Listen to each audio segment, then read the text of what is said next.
apprendre à être plus heureux. L'idée peut vous paraître farfelue et pourtant aujourd'hui, la science a peut-être les moyens de tous nous aider à trouver le bonheur. Oh, j'aime bien ça, j'aime bien ça. Ils sont 6 volontaires à se lancer dans une aventure inédite. Tester un entraînement au bonheur et trouver les clés pour devenir plus heureux. Ça j'adore. Enfin si c'est pour me faire courir et tout ça, j'ai pas mis de short là. Ils vivent tous à Nantes, en tête des palmarès des villes où il fait le mieux vivre en France. Et pourtant, ils se sentent clairement au creux de la vague ou très malheureux. J'ai perdu à peu près tout. Certains vivent mal leur vie de famille ou leur situation professionnelle. Pour la société, j'ai pas l'impression d'être très important. Ils se sentent seuls, subissent la crise et la morosité ambiante. J'aime pas ma vie. Ce que j'aimerais le plus, c'est de dire que je peux être quelqu'un qui peut être aimé, quoi. Alors aujourd'hui, ils ont décidé de dire stop à cette spirale infernale, d'inverser la tendance et de partir en quête du bonheur. Tout au long d'un protocole scientifique inédit, les volontaires vont être encadrés par 3 professionnels.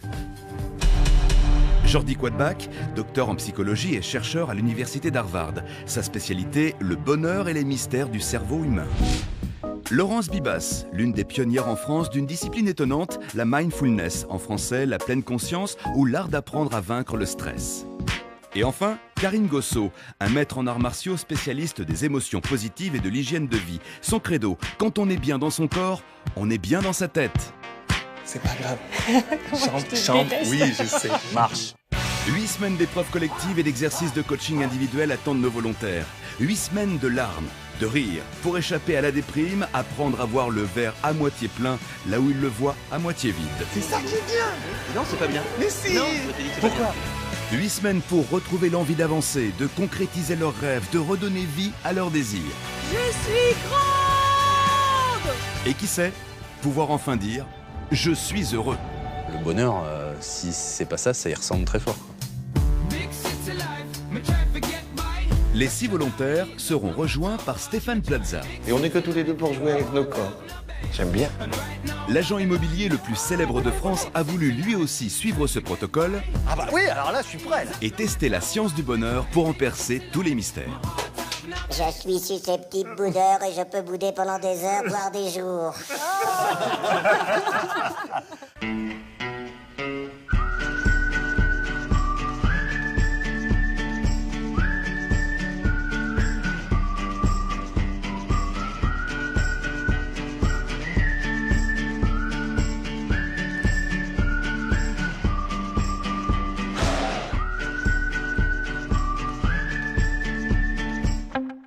Nos volontaires ont entamé le protocole du bonheur depuis maintenant 2 semaines. Dès le premier exercice, Benjamin a été rattrapé par son anxiété sociale. Le jeune homme a pris conscience de tout le chemin qu'il lui reste à parcourir pour se sentir plus heureux. Ah, je me sens pas du tout à l'aise pour faire ça, quoi, franchement. Comme Benjamin, Catherine a vécu 2 premières semaines très difficiles. Notre quinquagénaire a souvent été bouleversé par les exercices. Je suis vraiment contente. Si je pouvais faire ça tous les jours. Pierre, qui a tout perdu avec la crise financière, a eu du mal à se livrer. Coincé par son image de gendre idéal et sa retenue naturelle, il n'est pas parvenu à retrouver le sourire, même s'il sent poindre une note d'espoir. Je pense que le fruit de ce travail-là se fera au bout de plusieurs semaines. J'attends un peu un électrochoc, quoi. Sandrine, la maman en pleine crise de la quarantaine, a pris conscience de ses difficultés familiales. Boostée par l'aventure, elle est bien décidée à tout faire pour les résoudre. Je suis toujours axée sur mon mari et mes enfants. Et là, j'ai l'impression un peu de vivre quelque chose trip d'ado, quoi. Moi, j'adore ça. Flavie, la benjamine du groupe qui vit avec une très mauvaise image d'elle-même, s'est lancée sans retenue dans l'aventure et trouve peu à peu cette petite flamme qui lui dit qu'elle n'est peut-être pas si incapable que cela. Je peux arriver à faire des choix qui vont être bons pour moi et c'est pas si compliqué que ça finalement. Sandro, le papa déprimé au chômage depuis 18 mois, a mordu pleinement dans le protocole. Il commence à retrouver le sourire et même l'envie de se remettre à chercher un emploi. Je sens qu'en ayant travaillé avec vous 3, j'ai repris de l'enthousiasme à faire les choses de tous les jours. Enfin, Stéphane Plaza, le plus sceptique des volontaires, a trouvé des moyens de se sentir encore plus heureux. Je fais du sport et je me sens bien après. Après 2 semaines de protocole, nos volontaires ont tous augmenté leur niveau de bonheur, à l'exception de Catherine.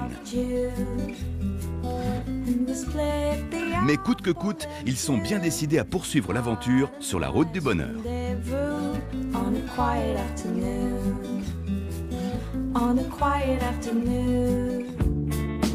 À l'aube de la 3e semaine du protocole, nos volontaires retrouvent Laurence Bibas, notre spécialiste de la pleine conscience, cette discipline qui apprend à vivre pleinement l'instant présent. Laurence veut les confronter à un exercice singulier. Qui n'a jamais eu des difficultés à reconnaître ses pires défauts? Pour nos volontaires, il va falloir faire preuve d'un certain courage pour avouer les leurs à haute voix. Je vais vous demander d'écrire ce que vous vous dites sur vous qui vous fait le plus de mal, ce qui a le plus d'impact négatif sur vous. Pour nos volontaires qui vivent en permanence avec le sentiment d'être moins bien que les autres, cet exercice est une épreuve difficile à affronter. Le manque d'estime d'eux-mêmes est l'une des choses qui les rend les plus malheureux. Moi, j'ai le sentiment d'être pas très fun, quoi. Et je voudrais être différent, quoi. Voilà. C'est très certainement ce que je vis le plus mal, d'avoir ce sentiment d'être enfermé dans un carcan qui m'empêche d'être le pire que j'ai envie d'être, quoi. Ouais. Ça a été difficile parce qu'il y avait trop de choses. Je suis nulle dans tout, en fait. Je suis petite, je suis incapable, je suis faible, je suis vide. Et j'ai ajouté, je suis inexistante. J'ai bien noté, je suis bon à rien, je suis feignant. Ce sont des choses qu'on m'a toujours dit, en particulier mes parents, voilà, souvent. C'est resté ancré en moi, donc c'est quelque chose de pesant, de lourd. On vit avec au quotidien, mais voilà, ça sonne comme le glas, c'est la grosse voix. Les volontaires sont appliqués, ils jouent le jeu sans détour malgré ce que cet exercice peut leur coûter. C'est maintenant que les choses se compliquent car il va leur falloir dire à haute voix et devant les autres ce qu'ils ont écrit. Mais Laurence n'est pas cruelle à ce point. Maestro? Elle a prévu un petit accessoire qui va faire basculer l'exercice dans un registre plutôt comique. Alors là, déjà, quand l'assistant arrive avec tous les ballons de toutes les couleurs, je lui dis, bon, je pense que ce qu'on va faire. Je trouvais ça rigolo. Ça y est, goûter l'anniversaire. Yeah. Goûter gâteau. Stéphane Plaza, le 7e volontaire, se livre à son tour à l'exercice. Lui qui se montre souvent sous son meilleur visage, ne va pas hésiter à se mettre à nu. Il inspire une grande bouffée d'hélium contenue dans le ballon, ce qui va lui transformer la voix. Je suis susceptible boudeur et je peux bouder pendant des heures, voire des jours. Oh, bravo. Ça va mieux quand on le dit comme ça. Eh ben voilà! Eh ben voilà, t'as tout compris à l'exercice. Oui, alors j'ai compris. Mais alors ça sert à quoi? Ça peut enlever le complexe qu'on peut avoir de nous, ça peut nous faire progresser mentalement, ça peut... C'est ça, c'est les complexes alimentés par nos pensées.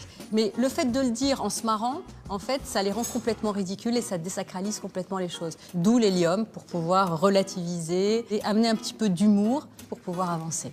Échanger peut-être. Échanger peut-être. Voilà donc l'un des petits secrets de Laurence. Pour être heureux, faisons preuve d'autodérision, de légèreté, rions de nous et de nos défauts. Une recette pour le moins curieuse, amplifiée par l'effet de l'hélium sur les cordes vocales. Mais comment nos autres volontaires abordent-ils la suite de l'exercice? Donc on a décrit sur le papier nos pensées les plus négatives. Ce que je vous propose maintenant, c'est de le dire après avoir inhalé l'hélium. C'est Pierre qui ouvre courageusement le bal en prenant une grande bouffée d'hélium. Je suis coincé, distant, froid. Les mots que j'ai dit, ils m'accompagnent finalement depuis des années et des années. Là, l'aspect nouveau, c'était qu'effectivement, je l'ai dit avec cette voix, que du coup, les camarades ont pu se foutre de moi et que du coup, à la limite, le rire fait passer tout, quoi. Voilà. Sandro, t'es prêt?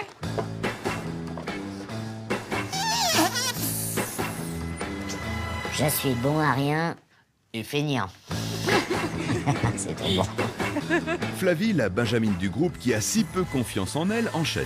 Je suis inférieure aux autres, moche et incompétente.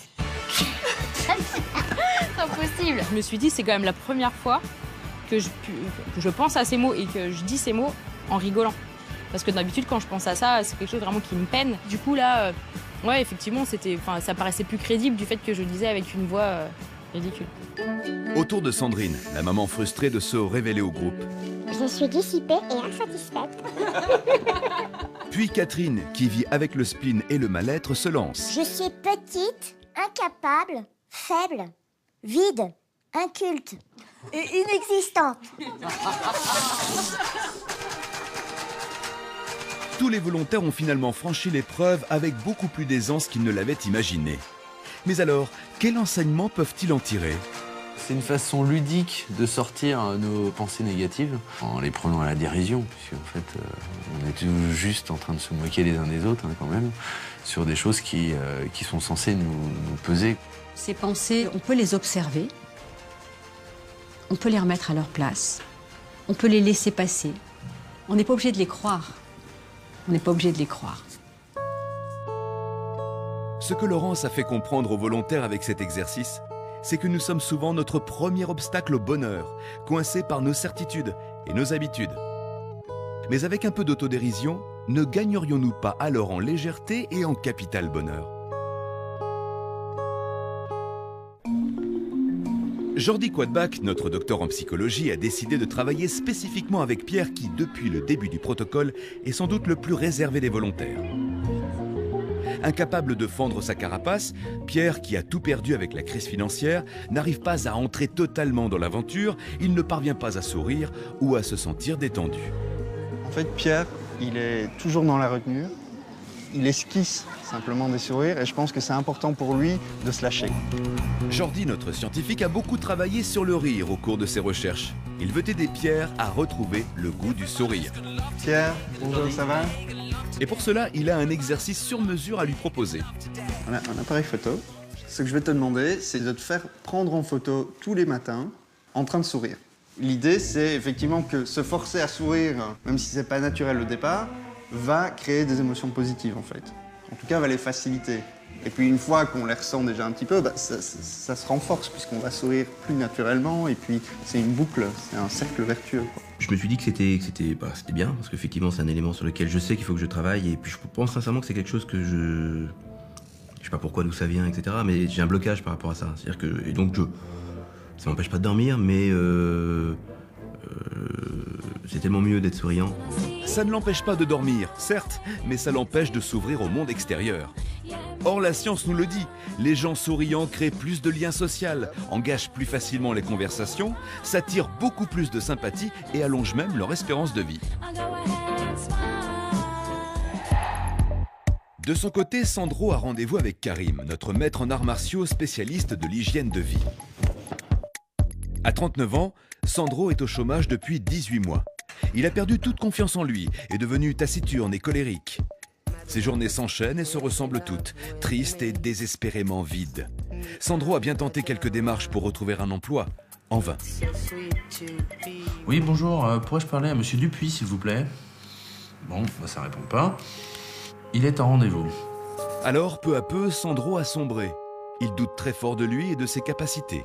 Il en vient même à dire qu'il est inutile. À partir du moment où on vous dit non, en général, j'avais pendant quelques temps une période de bas, de très bas. Donc, comment ça se passe au quotidien? Ça se passe vraiment rien avoir envie de faire. Mais rien, quand je dis rien, c'est rien. On sait un peu pas vraiment quoi faire de sa peau, quoi. Depuis plus d'un an, Sandro broie du noir à force de se focaliser sur ses problèmes d'emploi. Incapable de trouver un sens à son quotidien, il a négligé le reste de sa vie. Sandro se laisse aller. Il fume beaucoup, se nourrit peu et mal, boit essentiellement du café. Bref, avec cette hygiène de vie déplorable et le stress généré par sa situation professionnelle, Sandro maltraite son corps.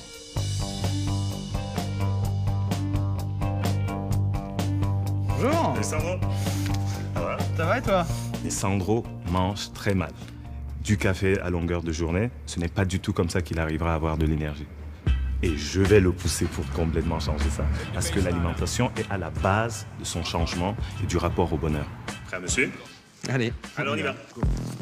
Un esprit sain dans un corps sain, telle est la devise de Karim qui est bien décidé à la partager ce matin avec notre volontaire. Sandro ne se rend pas compte qu'une mauvaise alimentation entame sérieusement son capital bonheur. Allez, je peux pas en arrière. Allez, et go. C'est maintenant que Sandro commence à regretter ses cigarettes du matin. Allez, stand up. Maintenant, tu peux boire. OK. Hop. 1. Inspire, gère ta respiration, c'est tout ce qui compte. Hop. Souffle. Stop. Il faut que ça vienne d'en bas, que tu y crois. Allez, 8, 9, 10. Et ça. Voilà, mets les mains là. Voilà, c'est ça. Là, ça devient intéressant. Allons, on y va. J'ai du mal. Allez. Petite pause, 5 minutes. Tu sens que t'es mourant. À peine 20 petites minutes et 2 litres de sueur plus tard, c'est un Sandro vacillant qui dit « pousse ». Faut que je me pose 2 minutes. 2. Notre corps et plus encore notre cerveau ne peuvent pas fonctionner correctement sans une bonne alimentation. Cette vérité scientifique semble avoir totalement échappé à Sandro. Avec cette séance de sport très poussée, Karim veut créer le déclic qui le remettra sur de bons rails. Je vais tomber. Tu vas pas tomber. Tu me vois toujours? Ouais, j'ai du mal. À me voir?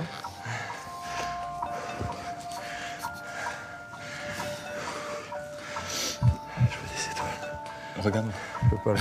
De quoi? Tu te sens comment? J'ai senti que Sandro était perdu. Parce qu'il a touché un endroit qu'il n'avait pas du tout l'habitude de toucher. Ses limites. J'ai pas mangé de la journée. Répète, j'ai pas entendu. J'ai pas mangé de la journée. Tu te fous de moi? Non. Regarde-moi, tu me répètes encore ça. Je n'ai pris que des cafés au lait depuis ce matin. Tu te moques de moi? Absolument pas. C'est mon régime journalier. Il a réussi à obtenir ce qu'il voulait, c'est-à-dire m'amener jusqu'à ce que j'en puisse plus, ce qui lui a permis de révéler mon hygiène de vie. Tu ne peux pas vivre comme ça. Tu n'as pas mangé, tu as bu que du café. Et tu es surpris d'être à 2 doigts de la syncope. Je sais, c'est pas bien, regarde-moi pas comme ça, je le sais. L'alimentation est centrale.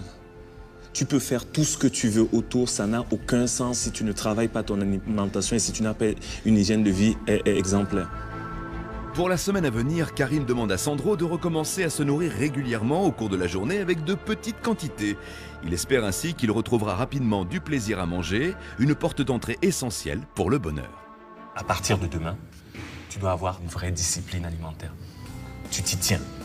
Ça va pas être facile, hein, je te le dis, parce que... Sandro, n'anticipe pas, tu ne peux pas savoir. Ouais. Si tu te conditionnes en te disant ça va être difficile, tu ne le feras pas. Je vais le faire, pour moi. Pour toi. Pour mes filles. Au milieu de la 3e semaine du protocole, nos 6 volontaires ont rendez-vous au bowling. Jordi, notre chercheur en psychologie, veut les faire participer à une nouvelle expérience collective. Tout au long de l'aventure, il les fait réfléchir aux grandes valeurs essentielles au bonheur. Au programme ce soir, l'optimisme, ou comment penser positif peut rendre performant et plus heureux. Bonsoir.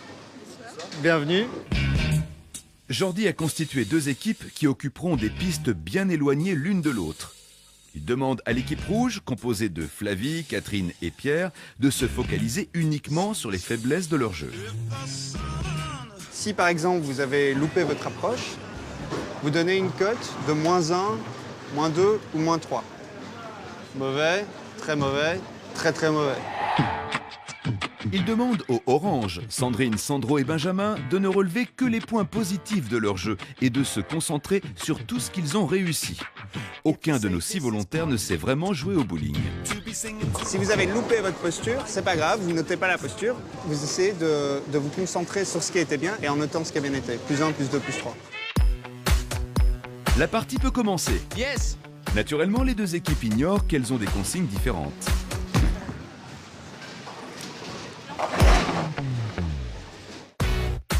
Cet exercice s'appuie sur une expérience menée il y a 30 ans par l'Université du Wisconsin aux États-Unis, au cours de laquelle des chercheurs ont prouvé qu'un état d'esprit positif pouvait multiplier par 2 les performances. Yes! Les autres, là, ils font ça et elles glissent dès le début. Et moi, elles tombent. Vas-y, Sandro! Allez. Chez les Oranges, Sandro assure. Très vite, celui qui se définit toujours comme un bon à rien prend du plaisir et fait tomber toutes les quilles. Allez, allez, bonhomme! Bah voilà! Yes! Bah tu vois! On ne pensait qu'au positif. Là, j'étais bien, là, j'estime avoir été pas mal, là, j'ai été très bien. Du coup, j'ai joué le jeu à fond. Sandrine, qui masque souvent son vrai visage, est très détendue, même lorsqu'elle manque de trébucher. Tout le monde garde le sourire et reste positif. Ah, j'ai carrément loupé! L'approche était bonne. L'approche était bonne, j'étais concentrée là sur ce coup-là. Donc moi je suis désolée, en approche, je garde mon cousin. Bref, chez les oranges, tout va pour le mieux dans le meilleur des mondes. Oh, joli, joli, joli. En revanche, du côté des rouges, il y a plusieurs ombres au tableau. Comme convenu, Pierre, Catherine et Flavie se concentrent sur les points négatifs de leur jeu et le moral des troupes s'en ressent largement. Donc on va mettre -3. Pierre, toujours gentleman, jure en anglais, mais jure tout de même. Ah, shit. Quant à Flavie, elle n'arrive pas à marquer un point. C'est pour elle très, mais très laborieux. J'espère au moins, d'ici la fin de la partie, réussir à toucher une quille. C'est la Bérésina, rien ne va plus. Catherine, elle aussi, lance tout à côté.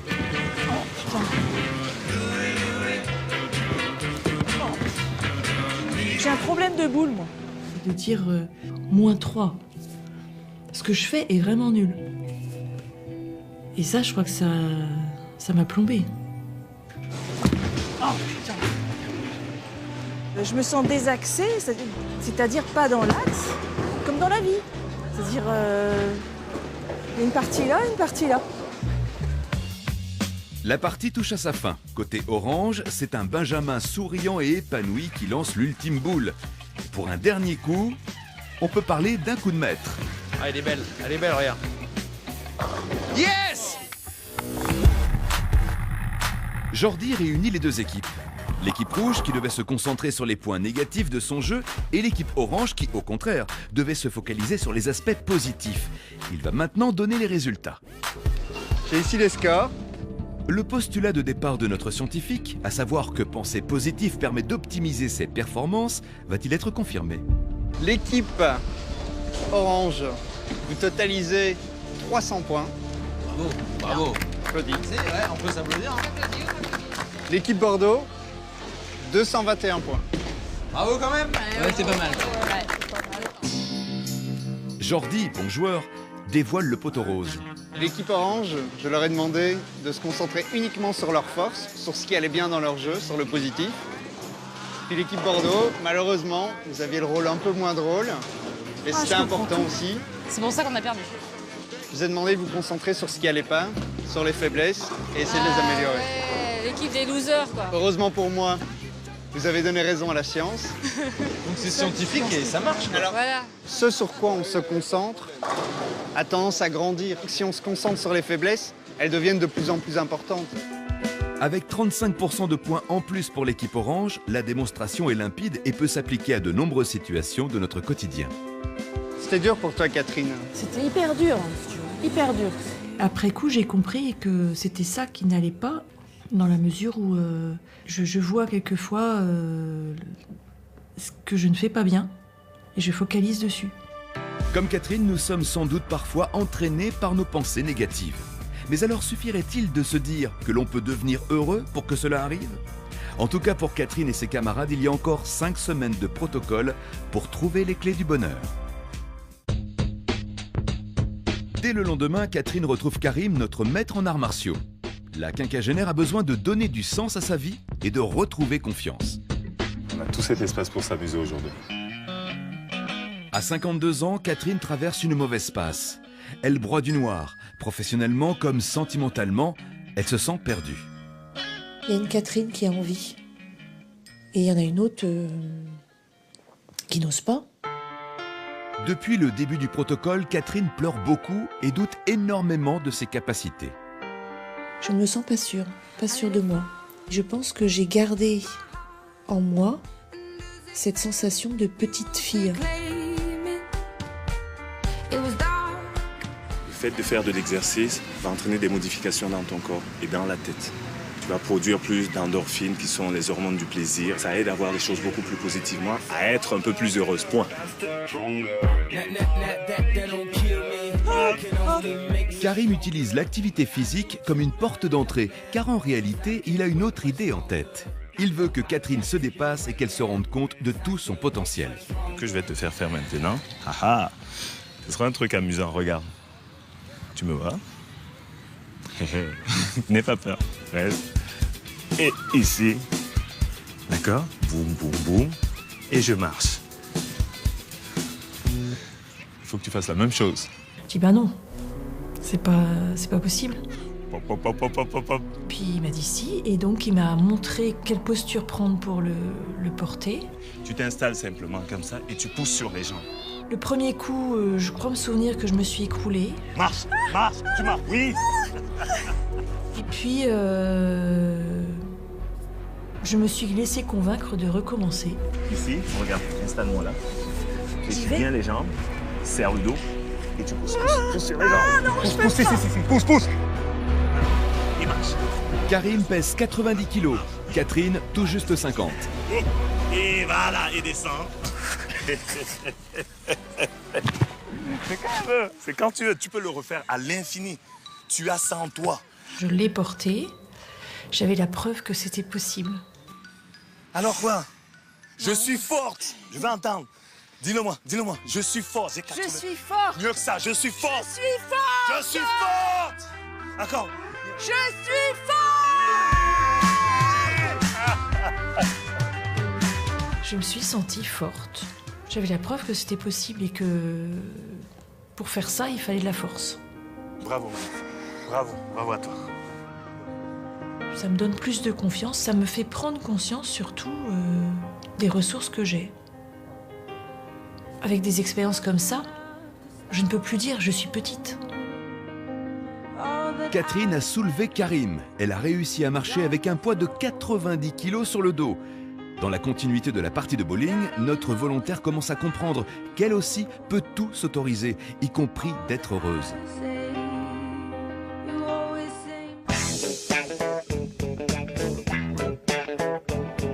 Aujourd'hui, les volontaires retrouvent Laurence Bibas, notre spécialiste de la pleine conscience, cette discipline qui apprend à vivre pleinement l'instant présent. Afin de poursuivre son exploration du plaisir des petites choses du quotidien, Laurence a convié les volontaires à une expérience étonnante, un dîner en aveugle. Alors, 3-4 fois par jour, on mange d'une manière souvent très automatique. On va essayer de le faire d'une manière un petit peu différente. Ce que Laurence veut leur faire comprendre, c'est que nous mangeons trop souvent mécaniquement, sans prendre le temps de profiter des aliments, des invités ou du temps présent. Nos repas sont engloutis, mais y trouvons-nous réellement du plaisir? Pour corser l'exercice, je vais vous donner un petit accessoire. À votre avis, qu'est-ce que c'est? Un bandeau. En mangeant avec ce masque sur les yeux, les volontaires devront mettre en éveil leur sens du goût et de l'odorat pour profiter pleinement du repas. Souvent, on part du principe que ce qu'on voit, on commence déjà à le déguster, quoi. Là, c'était volontairement enlever un des sens pour se concentrer sur les ressentis qu'on avait si on nous supprimait la vue, quoi. Comment ça se passe pour toi? Je veux vérifier que... Ça va. Ça va? Ouais. Parce que t'as pas une tête ravie, donc c'est pour ça que je voulais vérifier. T'as pas l'air enchanté. Ça n'enchante pas plus que ça, effectivement. Ok. Prêt à faire l'expérience? 1, 2 et 3. Allez. Mais alors, Voilà. où est le rapport avec le bonheur? Pour notre spécialiste, l'un des secrets pour être heureux, c'est de savoir transformer un instant aussi banal qu'un repas en une découverte. Donc on va se diriger en bas à gauche. Et cela peut s'appliquer à tous les moments de notre quotidien. On y va. S'il y a encore quelque chose sur la cuillère. Et c'est ça. Asperge. Asperge, hein. Asperge, t'avais raison. C'est très bon. voilà. Super bon. Un vrai délice. Moi, ça, je demande la recette. C'est hyper bon. Super bon. Dès les premières bouchées, tous ou presque découvrent des sensations nouvelles et décuplent leur plaisir. Agréable, désagréable. Agréable. Très agréable. Plutôt agréable. Ouais, très agréable. Sans la vision, on a vraiment les sensations du goût multipliées par 10, quoi. Ça a développé mon sens du goût, en fait. Enfin, je pouvais me concentrer que là-dessus parce que de toute façon, il n'y avait que ce sens-là qui était en alerte. Donc du coup, je pense que j'ai plus apprécié qu'à la normale. Mais pour Benjamin, le plus pessimiste de nos volontaires, l'expérience tourne court. Benjamin, comment tu te sens maintenant et comment ça se passe pour toi, cette dégustation? Pour moi, c'est plutôt inconfortable parce que c'est vrai que j'aime bien savoir ce que je mange. Donc, ça me rend pas super bien. Voilà. C'est pas très agréable. Ok. Si vous voulez le mien, je vous le donne. Là, c'est plus que de l'inconfort, là, du coup. Si tu vas pas, c'est plutôt angoissant ou c'est un dégoût ou... Le dégoût, c'est peut-être un peu fort. Quand même. D'accord. Je suis assez difficile au niveau de la nourriture, donc je mange pas tout. Il y a des trucs gustativement, ça passe pas, quoi. Mais si on fait que s'écouter soi-même, est-ce qu'on passe pas à côté de plein d'autres choses? Je suis pareil. Je pense que c'est un peu choisir la facilité de se dire je suis pas capable de le faire, donc je tente pas. Je suis pas d'accord. Moi, je trouve que c'est vachement courageux de pas se forcer, de pas se dire il y a des gens autour et je dois le faire pour eux. Moi, je trouve que ce que fait Ben, c'est vachement bien. De dire non, j'ai pas envie, je le fais pas. Et franchement, moi, j'aimerais bien de temps en temps avoir le courage de ne pas faire ce qu'on attend de moi. Des fois, j'y arrive pas. Voilà. C'est comme ça, quoi. Je pense que ça arrive à tout le monde d'être bloqué sur certaines choses. Il y a d'autres choses, j'essaye et j'y arrive. Mais voilà, je suis pas encore à 100% de réussite. Bon, excusez-moi, hein, mais c'est comme ça. Benjamin ne terminera pas son dessert, laissant seuls ses camarades à leur plaisir. L'exercice a donc interpellé Laurence sur les difficultés du jeune homme. Elle a décelé une faille qu'elle souhaite évoquer avec Jordi et Karim. La pleine conscience, c'est un pari du moment présent. Comment je peux vivre des choses extraordinaires dans des moments ordinaires. Donc là, c'était de savourer un repas. Et là, tu les as sentis tous là? Alors, tous, sauf Benjamin, qui a à un moment un blocage, parce que la nourriture, c'est quelque chose de difficile pour lui. Ça sortait vraiment de sa zone de confort. D'ailleurs, il ne mange pas beaucoup de... Voilà. Il ne mange pas très varié. On va travailler sur son alimentation, parce que si tu dis que c'est aussi central, ça veut dire que c'est central justement dans notre démarche. Pour le changement, pour qu'il soit plus heureux, il faut forcément qu'on ait résolu cette histoire-là. Pour nos spécialistes, pas de doute, les problèmes que rencontre Benjamin avec la nourriture sont un marqueur de son mal-être. Ils veulent comprendre ce qu'il en est réellement pour mieux l'aider. À 31 ans, Benjamin est célibataire. Il a peu d'amis et ne se remet pas de sa dernière histoire d'amour, pourtant terminée depuis 5 ans. J'aime pas ma vie. Voilà, il y a des manques, il y a un déséquilibre dans cette vie. Le jeune homme sort peu de chez lui et malgré sa passion du tennis de table, qu'il pratique intensément, il n'a pas une hygiène de vie très équilibrée, en particulier sur la nourriture. Je suis pas allé faire les courses, voilà, je suis rentré du boulot, je devais aller faire les courses, j'ai pas eu le temps. Ah.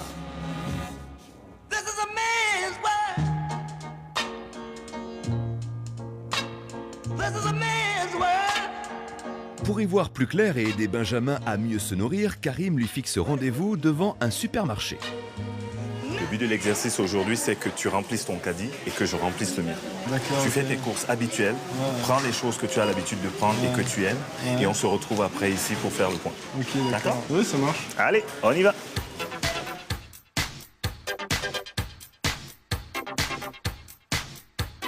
Quelques minutes plus tard à peine, Benjamin a fait ses courses de la semaine. Hé hé, comment on se retrouve? Terminé? Ouais, terminé. Alors, qu'est-ce que nous avons là? Nuggets. Des saucisses, de la viande, de l'ADN, de la viande. Ouais, je suis un peu carnivore. Je vois ça. Viande et reviande. Visiblement, Benjamin a une alimentation pour le moins monothématique. Ce qui compte, c'est que ton alimentation soit diversifiée. Ce sont les légumes qui vont te permettre d'avoir de l'énergie pour ton cerveau, pour que ton cerveau fonctionne mieux. Haricots verts, salade, petits pois. Les études ont montré que ça fait partie des aliments qu'on appelle les aliments du bonheur. Tu aimes les fruits? Je les aime pas tous, mais certains que j'aime, oui, les bananes, les melons, les pommes. Alors c'est parfait. Fruits. Remplace-moi tous ces produits cuisinés par le plus de légumes frais. On commence juste par là. Tu crois que c'est possible? Ouais, faut savoir faire une vinaigrette aussi. Ça s'apprend très simplement. Mais tu prendras peut-être 10 minutes pour apprendre à le faire. Et tout le reste de ta vie, ton corps et ton cerveau te diront merci. On est d'accord. On passe à la caisse maintenant. Ce que Karim attend de Benjamin, c'est qu'il diversifie son alimentation, qu'il apprenne à manger ce qu'il a lui-même préparé et qu'il retrouve ainsi des sensations gustatives variées. Un ingrédient indispensable dans la recette du bonheur. Notre volontaire a donc du pain sur la planche. Sandro, lui, jusqu'ici se nourrissait essentiellement de café au lait, un régime qui le privait de toute énergie. Depuis une semaine, il a convenu avec Karim de manger plus correctement. Voyons où il en est. Maintenant, le midi, je déjeune. J'en suis pas encore au stade de me faire de la cuisine à proprement dit pour moi tout seul. Je suis plutôt crudité, plat plus ou moins préparé, mais malgré tout assez équilibré. Le deal avec Karim, ça a été de faire 5 repas par jour. Un petit déjeuner, une collation, un vrai déjeuner, un goûter et un dîner. Le but étant d'avoir 5 fois un apport pour tenir, pour être bien et pour éviter de puiser dans mes réserves. Depuis ce matin, j'ai dû boire 3 cafés. Donc c'est une grosse progression parce que logiquement, à cette heure-là, j'étais déjà rendu à 7-8 cafés au moins. Même si de temps en temps j'en ai envie, je pense à Karim et je me dis non, celui-là on va le laisser de côté et on verra pour le prochain. Donc je fais autre chose et du coup ça me permet d'oublier, ou je bois un verre d'eau, voilà, j'essaye de trouver un palliatif.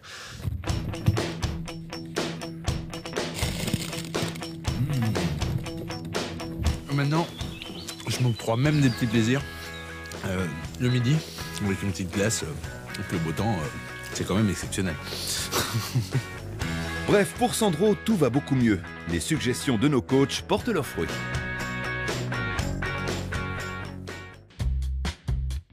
On te voit de loin, hein? La 3e semaine du protocole du bonheur arrive à son terme. Ce matin, Stéphane Plaza, le 7e volontaire de l'aventure, rejoint Karim. Au programme aujourd'hui, rires en tout genre. Où ça? Là, je te propose un exercice qui va augmenter ton espérance de vie. Oh, ça, Qui j'adore. va faire travailler tous tes muscles de ton corps. Qui va te faire doubler ta capacité d'air pulmonaire. Qui va développer ta production d'endorphines, c'est l'hormone du plaisir. Ah, j'adore l'idée, ça. Ouais. Alors, qu'est-ce qu'il faut faire? Qu'est-ce qu'on fait? Rire. Oui. Quand il m'a dit il va falloir rire ensemble sur commande, même si moi j'adore rire, je me dis mince, il me demande quoi encore? Stéphane est forcément sceptique, mais puisqu'il faut rire, alors rions. Ah bah oui, alors là, je suis prêt, là. Allez, on y va. Rire sans être forcément joyeux. Avouez que la situation est paradoxale. Qui peut croire que cela rend heureux? Ton rythme sera celui-là. Et pourtant, ces exercices de yoga du rire ont fait leur preuve. Car si le rire permet d'exprimer sa joie, il nous rend surtout joyeux. Là, maintenant, on passe à l'étape autodérision. Tes doigts sont vers toi. Ouais. Je suis le plus grand, mais je me moque de moi. Même si Stéphane est quelqu'un de naturel, joyeux et débonnaire, je lui ai expliqué que c'est quand même un être humain.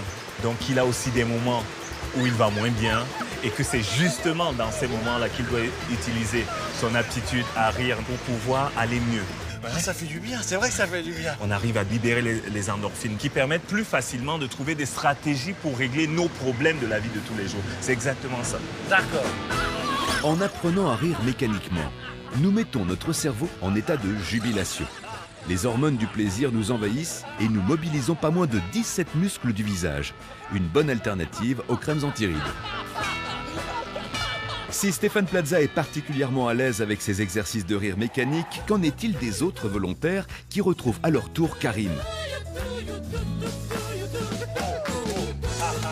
Notre coach est convaincu que le ridicule de la situation pourrait bien gêner certains volontaires, alors il commence doucement avec quelques exercices d'échauffement.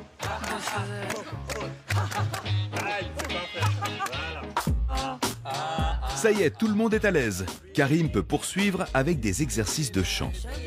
L'orage a tout cassé. C'est.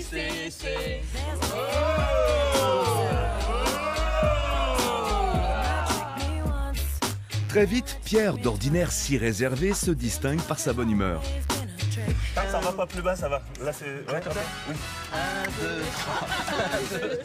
1, 2, 3. Connaissant maintenant Karim, on voit bien qu'il y a un lien entre chaque exercice qu'il nous fait faire étape par étape, semaine après semaine. 1, 2, 3. J'ai découvert Pierre sous un autre jour. Il s'est vraiment lâché et donc là pour le coup son côté coincé je l'ai pas du tout vu et c'était assez amusant. 1, 2, 3. Ses limites, Pierre les dépasse jour après jour. Cela fait une semaine que Jordi lui a demandé de se faire prendre quotidiennement en photo dans les rues par des inconnus, avec pour consigne sourire obligatoire. Un exercice que Pierre a voulu réaliser consciencieusement. Voilà, vous n'avez plus qu'à appuyer là, simplement. D'accord. Voilà, comme ça, ouais. Parfait. Bonne journée. Au revoir. Je suis persuadé que le fait de plus sourire, ça nourrit le reste de l'esprit, du corps, de manière très positive. Voilà. Ok, Ça y est. bah super. Moi aujourd'hui je suis plus décontracté, plus positif qu'il y a quelques semaines. Bonjour, excusez-moi. C'est très agréable de se rendre compte que on arrive à aller au-delà de certaines limites qu'on s'était fixées. Et comme le sourire amène le sourire, c'est bien.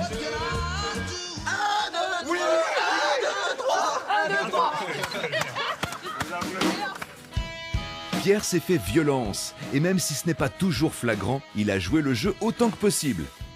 En tout cas aujourd'hui, l'exercice porte ses fruits et notre volontaire reprend goût au sourire. En revanche, c'est Sandrine, la maman impatiente et souvent insatisfaite, qui commence à montrer des signes de lassitude. Cet exercice ne lui convient pas. J'ai du mal.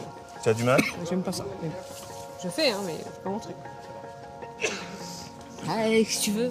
Non, Je voyais pas l'intérêt de rire comme ça pour rien. Et en fait, je trouvais les autres ridicules. Donc du coup, je me disais, si je les trouve ridicules, eux, ils doivent me trouver ridicule aussi. Puis à moi, c'est quelque chose que j'aime pas du tout. Ridiculiser dans la rue. C'est juste que oh, ah, ah. Ouais, n'oublie pas, on s'est dit je sais, lâche, je lâche.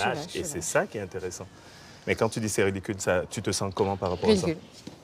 Moins tu aimes quelque chose, plus tu as un truc à travailler à cet endroit-là. Donc, gueule, va chercher encore plus loin. Sors-moi ça, dis je suis ridicule. Yeah, j'aime ça. Je lâche. On m'a dit je lâche, je lâche. D'accord? J'ai toujours l'impression de me voir faire, en fait. J'arrive jamais à être dans le lâcher et me laisser aller complètement. Et même quand je me laisse aller, en fait, je joue plus le jeu de quelqu'un qui se laisse aller que de me laisser aller moi-même, vraiment. Si Sandrine est si mal à l'aise, c'est qu'en réalité le protocole réveille en elle des sentiments qui lui deviennent insupportables. À 40 ans, cette mère de 3 enfants vit une période difficile avec son mari Pascal. Depuis qu'ils travaillent ensemble dans le restaurant qu'ils ont ouvert il y a 3 ans, le couple communique de plus en plus mal. Tu viens à faire la planche aujourd'hui. Bah oui. Qu'est-ce qui t'arrive? Juste ma plonge à moi que j'ai sali pour faire mon gâteau au chocolat. Bizarre. On passe pas une semaine sans se menacer de divorcer. Mais c'est ça, c'est notre mode de fonctionnement. On est comme ça. Ça fait tellement d'années que je fais comme ça que je sais même plus comment c'est d'être autrement. Sandrine s'est peu à peu enfermée dans un personnage qu'elle ne supporte plus. Collègue de travail avant d'être épouse, elle s'est éloignée dangereusement de son mari. Là, je suis en train de me dire que c'est ça passe ou ça casse. Je vais pas continuer comme ça éternellement. Et si je devais changer quelque chose dans ma vie, c'est mon mari. Pas le changer de mari, hein, mais qu'il soit un peu plus sympa, quoi. Juste un peu plus sympa. Oui, tiens, donne une carado à madame. Madame t'attend. Je suis tout le temps sympa, j'essaye parce que je veux une harmonie dans ma maison. Mais aujourd'hui, prendre sur elle à ce point empêche vraiment Sandrine d'être heureuse.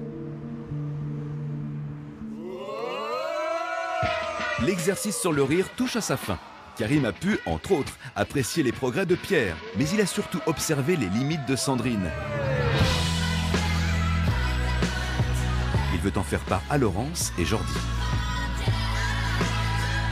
On le savait plus ou moins que ces blagues étaient une protection pour me masquer ses vraies émotions. Et là, on en a eu la preuve. Vocaliser, c'était pas possible. Rire devant tous les autres, ce n'était pas possible. Justement, ça c'est intéressant, ça donne des pistes sur ce qu'on peut continuer à travailler avec elle aussi au niveau du lâcher-prise.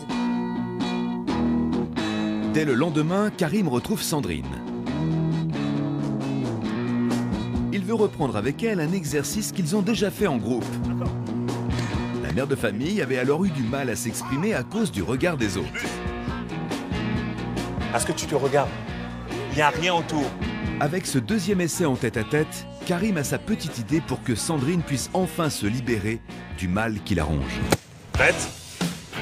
1 et 2. Souffle, souffle. Voilà, encore. 1, 2. Ok, respire. Bon, on va faire un jeu de rôle. D'accord? Qui est-ce que je peux être? Je sais pas, un méchant. J'essaye de voir à l'intérieur. Peut-être pas un méchant. Je suis ton chéri. Aïe, aïe, aïe. Tu me vois? Oui. Alors, on est en train de communiquer, c'est par ici que ça passe. Montre-moi ce qui sort. Encore. Encore. Ok, là, j'ai pas compris ce que tu veux me dire. Qu'est-ce que tu veux me dire? Est-ce que tu as un message à me faire passer? Oui, oui. Alors, mets-le. Je veux l'entendre. Vas-y. Manifeste-le. Plus. Encore. Ok, respire. Je sens qu'il y a quelque chose que tu veux me dire, mais ça ne sort pas. C'est difficile quand même. Parce que c'est pas quelque chose que j'ai envie de dire à quelqu'un d'autre qu'à lui finalement. Je veux que tu me fasses ça. Boum. Et je tape. Je veux que tu arrêtes ça. Boum. Je tape. J'ai pas entendu. Pour que le message passe, il faut que tu me dises ce que tu es en train de taper là. Là, dis-moi. Je voudrais qu'il me respecte. Comment dire ça? Respecte-moi. Respecte-moi. Juste respecte-moi. C'est déjà ça va. Ce serait déjà bien. Respecte-moi une bonne fois pour toutes. Je n'ai pas entendu. Respecte-moi. Je t'ai pas entendu. Respecte-moi. Mieux que ça. Respecte-moi. Frappe-moi. Respecte-moi. Encore. Moi, respecte-moi. Alors, ça suffit. Ouais. Dis-moi, ça suffit. Ça suffit maintenant. Alors, Ça suffira jamais là. si. C'est toi qui décides. Écrase ça. Je peux donner tout ce que je veux, ça suffit jamais. Tu es en train de donner. Si. Encore. Je fais le maxi, mais ça suffit pas. Vas-y, mets-le. Ça suffit jamais.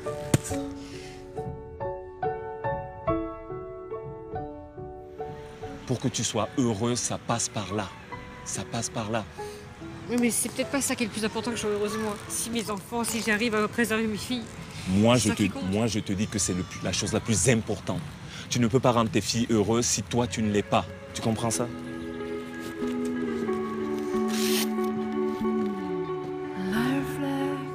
L'exercice d'aujourd'hui doit t'avoir appris ça. Ta colère, elle ne doit pas rester à l'intérieur. Il faut qu'elle s'exprime. Il faut qu'il t'entende. Mais il ne m'écoute pas. Il va t'écouter. Tu existes, tu as le droit d'exister. Tu as le droit de parler, tu as le droit d'avoir des envies, tu as le droit d'avoir des désirs. Il doit en tenir compte. Tout comme toi, tu dois tenir compte des siens. Vous devez vous rejoindre.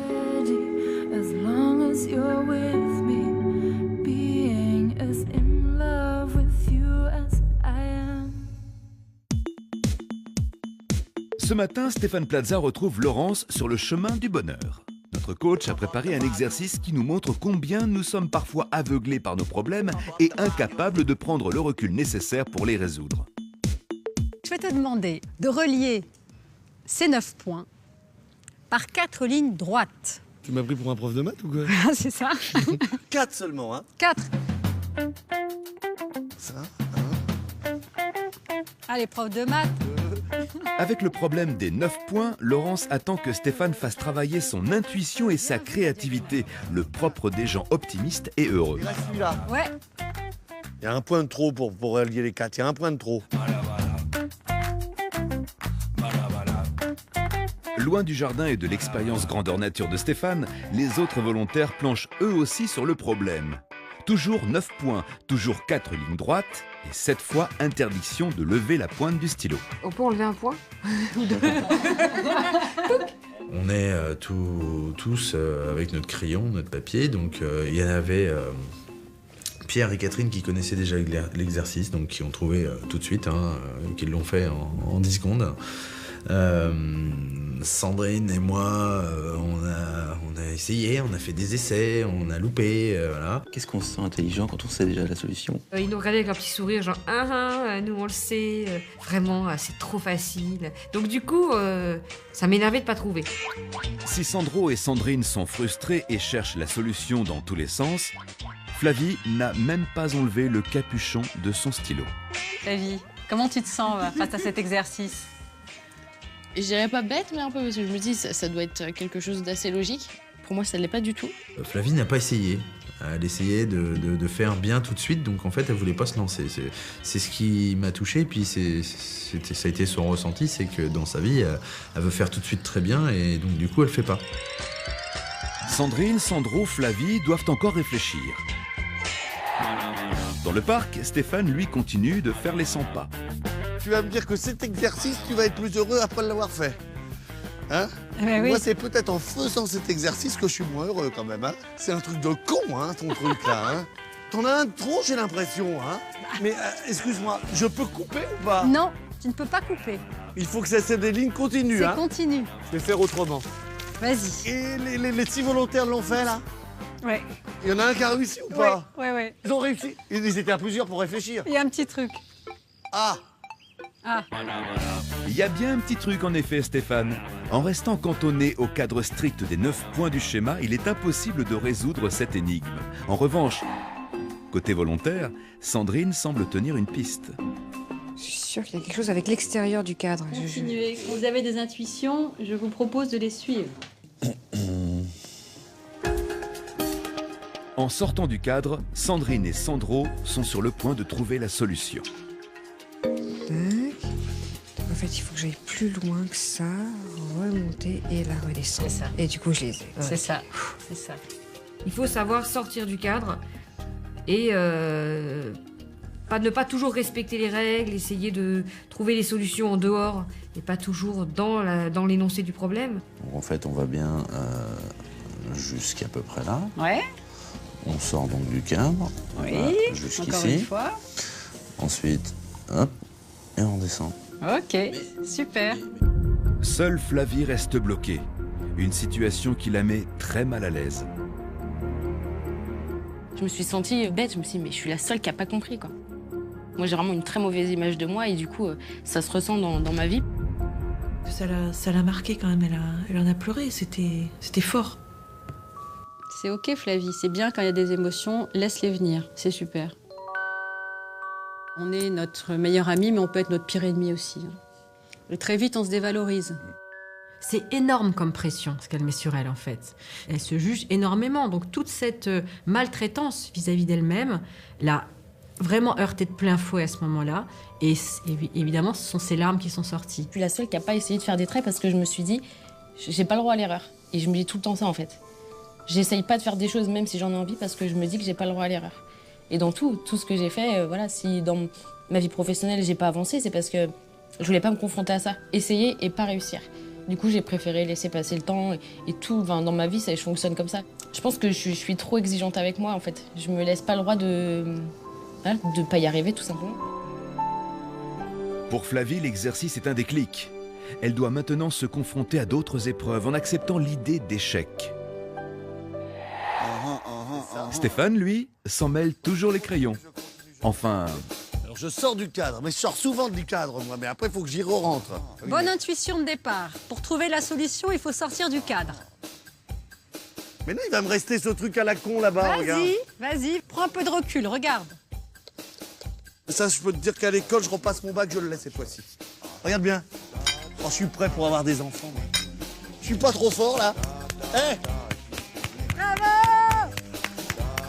Non, mais là, Bravo! je suis fait pour le bonheur.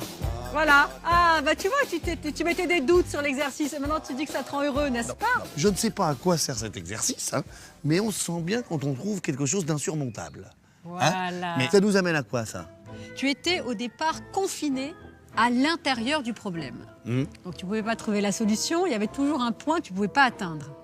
En prenant du recul et en regardant le problème différemment, avec une autre perspective, tu as pu trouver une solution créative.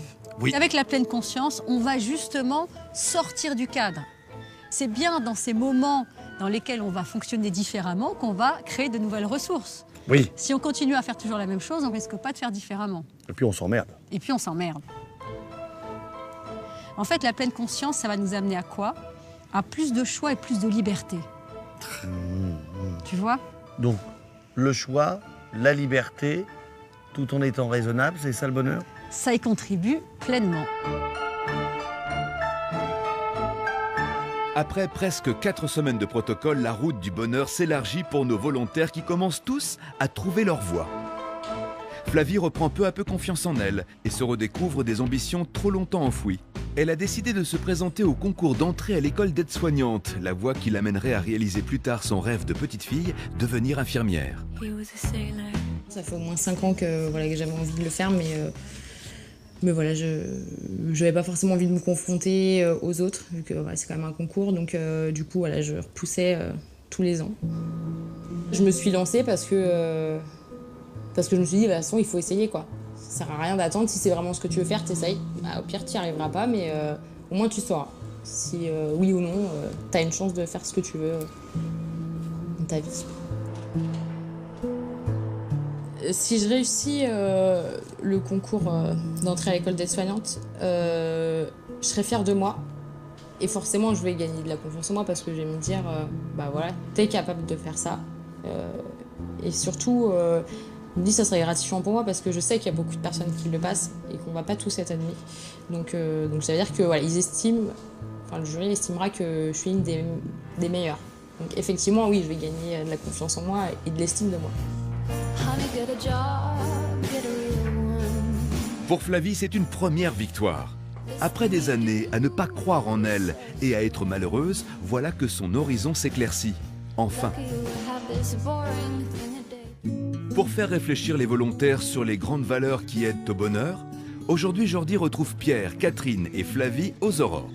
Direction la Maison de Coluche, un centre qui accueille chaque jour une trentaine de sans domicile fixe et de demandeurs d'asile. Bonjour. Bonjour. Bonjour. Il est 6h30. Dans une demi-heure, les pensionnaires vont se réveiller. Ce matin, ce sont nos volontaires qui vont assurer l'accueil, la mise en place du petit déjeuner et offrir une écoute attentive. Plus d'une trentaine d'études ont montré, toutes, que quand on fait du volontariat, eh bien, on vit plus longtemps, on a moins de risques de tomber en dépression, moins de risques de maladies cardiovasculaires aussi, donc faire du bien, fait du bien. Ça, c'est génial. Faire du bien, fait du bien. Voilà une réflexion à méditer car de récentes études montrent que donner de l'argent à des associations caritatives produit des effets similaires dans le cerveau à un bon repas ou à une nuit d'amour. Il est 7h du matin, le premier pensionnaire vient prendre son petit déjeuner. Vous voulez vous installer puis je vous amène du café? Oui. Ok. Pierre, Catherine, Flavie prennent leur rôle très au sérieux et s'appliquent à soigner les moindres détails. Une fois que j'ai mis les pieds là-bas, je voulais plus partir. J'ai essayé de m'occuper un maximum, mais surtout, je me suis dit, voilà, t'es là, tu t'en profites, quoi. Tu fais tout ce que tu peux pour les aider. Vous êtes arrivé ici depuis longtemps? Bien sûr. Oui. 5 ans. D'accord.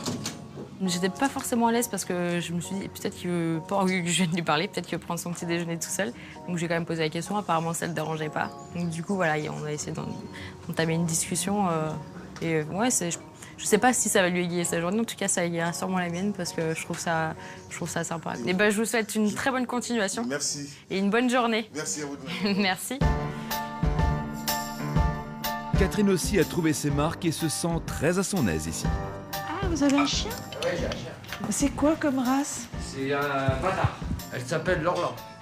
Bonjour Lorla. Ce que j'aime le plus, c'est la présence à l'autre. Et c'est ce qui s'est passé en fait avec les personnes qui étaient là à prendre leur petit déjeuner. C'était être présent, ne pas forcer la parole, mais quand la parole est là, être à l'écoute. Hello, you speak English? Yes. Yes, I can speak English if you want. I thought I'm not going to find happiness, but I found happiness in France. You want to stay in France? Avec Catherine, toutes les barrières tombent. Pierre, lui, de son côté, reste en retrait. Je pourrais pas dire que c'est un environnement qui me rend à l'aise. Je pense qu'un foyer pour SDF, c'est jamais un endroit charmant, etc. J'ai déjà été confronté à d'autres situations où j'ai plus d'émotions et d'envie d'aider, d'être gentil. Voilà. Les heures s'égrènent tranquillement quand les renforts arrivent. Les autres volontaires sont déjà là. Il y a encore du boulot, il y a une camionnette à nettoyer, des frigos à nettoyer. C'est parti. Alors pas de temps à perdre, à vos éponges. Je suis pas une pro du nettoyage de bagnole, je vous préviens. T'as laissé une tâche là. Excusez. Pendant que dehors on s'active, à l'intérieur l'ambiance se réchauffe et les chœurs s'ouvrent en chansons. I see the stars, I hear the rolling thunder. This is my song. C'était excellent, moi j'étais en train de nettoyer mon frigo, je les entendais chanter, c'était juste génial.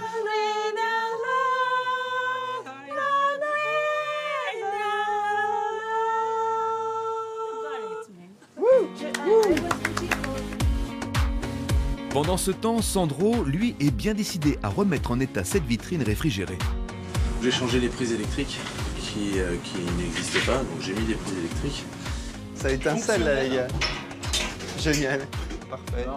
Alors là, ça va leur changer la vie. Ça m'a énormément plu de faire quelque chose d'utile gratuitement pour des gens qui en ont besoin. Mettre mes talents de bricoleur et de nettoyeur à leur disposition, ça m'a fait du bien.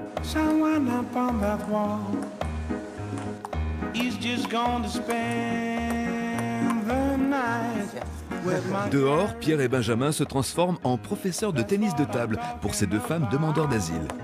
Ça m'a fait plaisir de pouvoir donner un peu de mon temps à ces personnes-là. Parce que voilà, on se rend compte qu'il y a des gens qui ont des conditions de vie qui sont pas toujours optimales et qui quand même gardent le sourire. Moi, j'ai des atouts pour être heureux et je le suis pas autant qu'eux peut-être. C'est dommage, ça me fait réfléchir par rapport à ça quoi surtout. Pour les volontaires, cette journée de solidarité aura été riche en rencontres. Si, comme le dit Jordi, le bonheur se construit avec des moments comme cela, où l'on donne un peu de notre temps, alors ne devrions-nous pas tendre plus souvent la main vers ces invisibles qui peuvent à leur tour nous rendre heureux?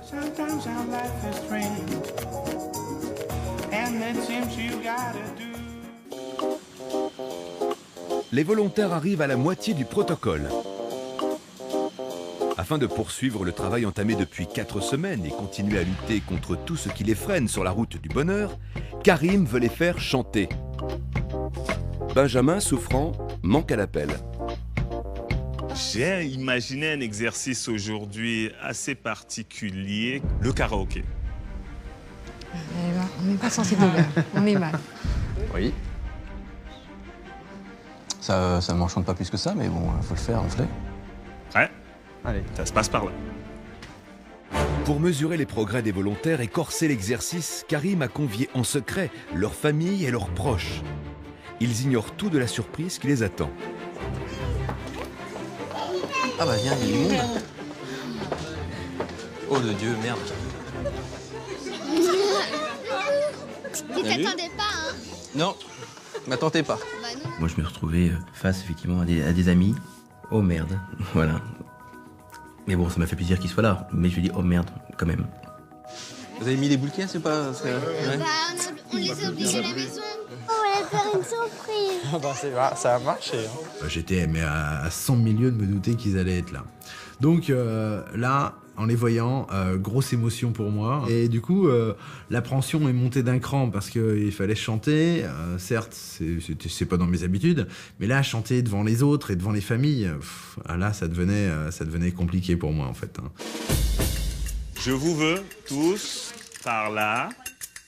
Chanter, se lâcher, prendre du plaisir sans retenue et montrer combien ils se sentent déjà plus à l'aise avec le regard des autres, voilà ce que Karim attend des volontaires aujourd'hui. On commence.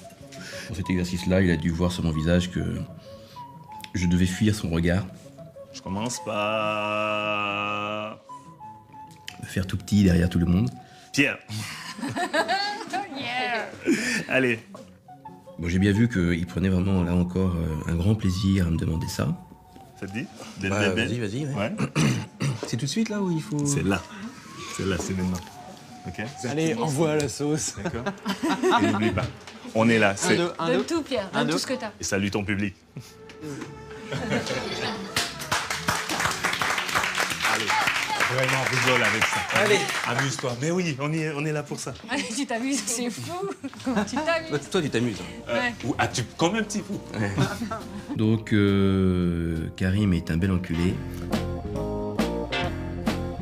Voilà. Ça, c'est un intérêt à pas être coupé. C'est parce que tu crois. Elles sont toutes belles, belles, belles comme le jour. Allez, chauffe! Belle, belle, belle comme l'amour. Je faisais pas le fier, c'est clair. Fou de joie, fou de douleur, mais crois-moi, plus fou.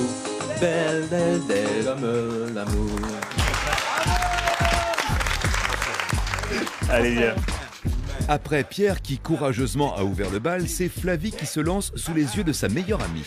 On va s'aimer sur une étoile ou sur un oreiller, au fond d'un train ou dans un vieux grenier. Je veux découvrir ton visage où l'amour est né. Je pense que j'ai pris un peu d'assurance et j'ai juste pensé à ce que moi ça me plaise et peu importe ce que pensent les autres. à s'envoler toujours, toujours plus haut. Où l'amour est beau, on va s'aimer. À son tour, Sandro se prépare. L'enjeu est de taille pour ce père de famille au chômage depuis 18 mois. Il entend bien montrer à Sandrine, son épouse, et à leurs 2 filles que le Sandro nouveau est arrivé et qu'il est sur la bonne voie. On m'a trop donné, bien avant l'envie. J'ai oublié les rêves et les merci. Toutes ces choses qui avaient un prix. Avec les familles derrière, ça a été un gros stress dès le départ. Franchement, un gros stress. Qu'on me donne l'envie. Tu ne le veux pas assez. L'envie d'avoir envie. Oui, c'est mieux. Qu'on rallume ma vie. C'est ça. Après, le stress, ça a fait place à l'émotion, puisque ça parlait de l'envie d'avoir envie, ce que Sandrine essaye de m'inculquer depuis des années. J'ai qu'une seule envie, c'est de dire mais vas-y, lâche-toi, tu... Je sais pas, j'avais envie de dire vas-y Sandro, limite de siffler, de... voilà. Qu'on me donne l'envie. Va le chercher plus. L'envie d'avoir envie. Qu'on rallume ma vie. Je suis très très contente, ça me fait plaisir de le voir commencer à se lâcher.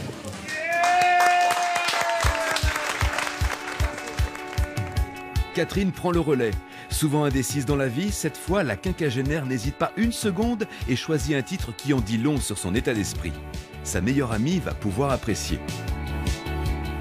Mesdames et messieurs, jusqu'au bout de mes rêves. J'irai au bout de mes rêves, tout au bout de mes rêves. J'irai au bout de mes rêves, où la raison s'achève, tout au bout de mes rêves. Là, elle s'est lâchée. C'était plus la petite Catherine voilà, qui garde tout au fond d'elle. Là, elle a lâché les choses et en plus, elle s'est éclatée et ça s'est vu, quoi.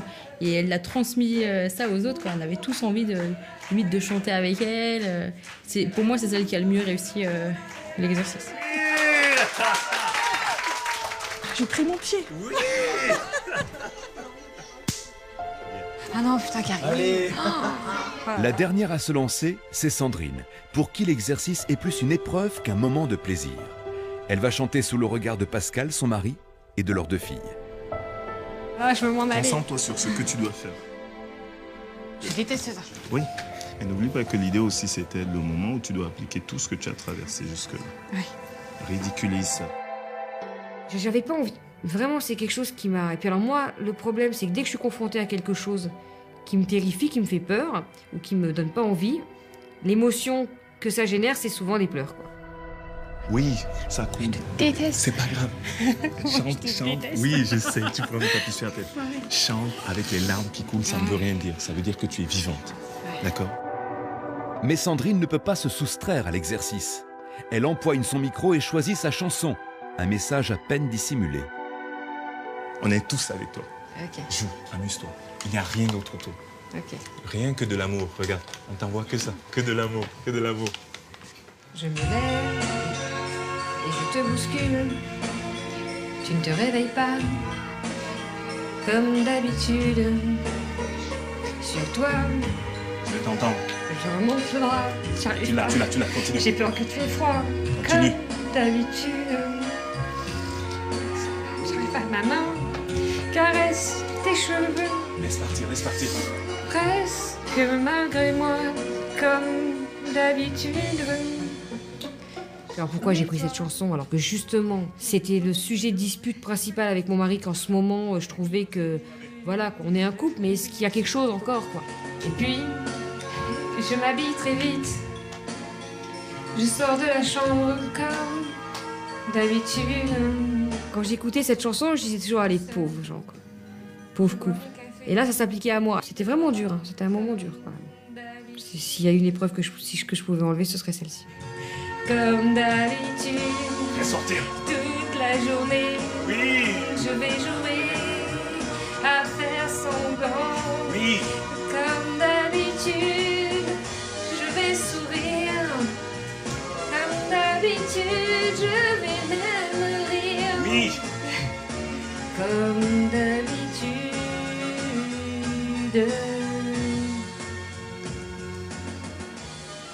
C'est malin.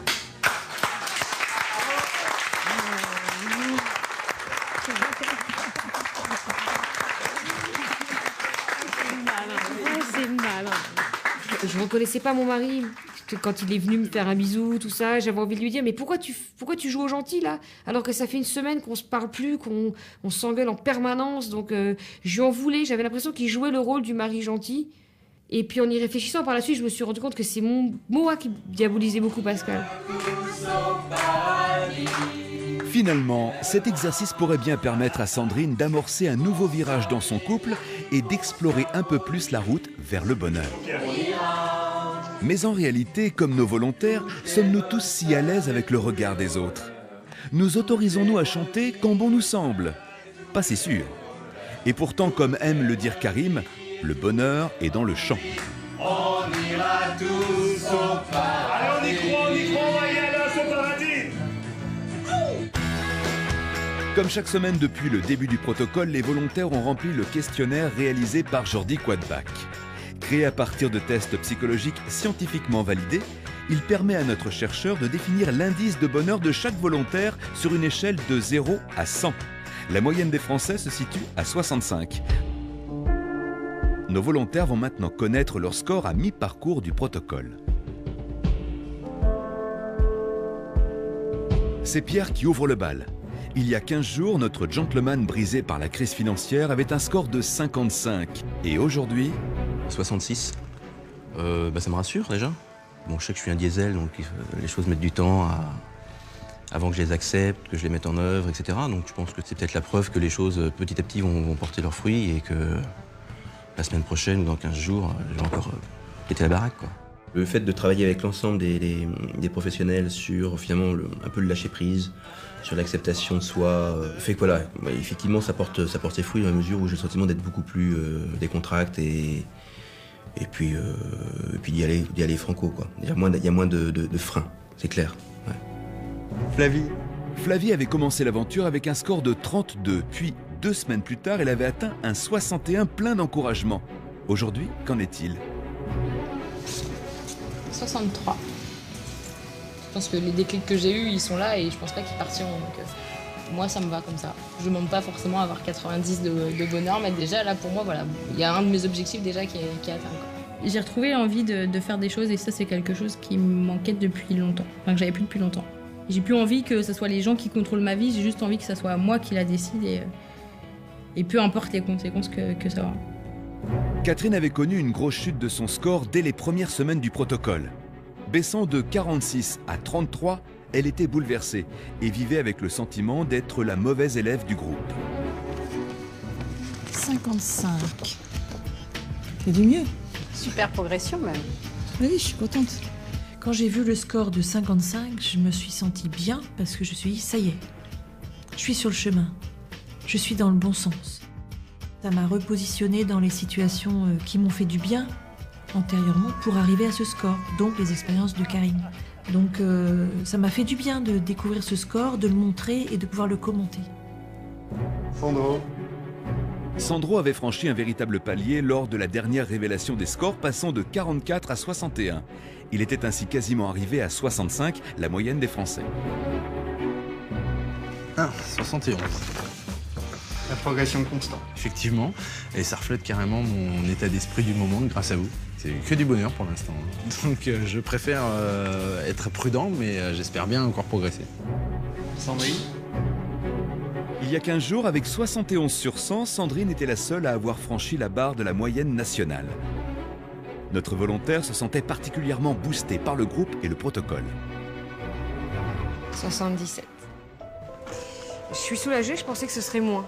Parce qu'avec les événements que j'ai vécus au karaoké, justement, je pensais que ce serait un peu moins parce que j'étais très surprise de la présence de mon mari. J'étais un peu en doute de sa sincérité à ce moment-là. Il a fallu vraiment que l'expérience avance pour que je me rende compte qu'il était venu sincère, qu'il était venu en ami, qu'on n'était plus sur un pied de guerre. Je me suis dit qu'il y avait quelque chose, quoi, que je pouvais peut-être essayer de réfléchir autrement, envisager notre relation différemment.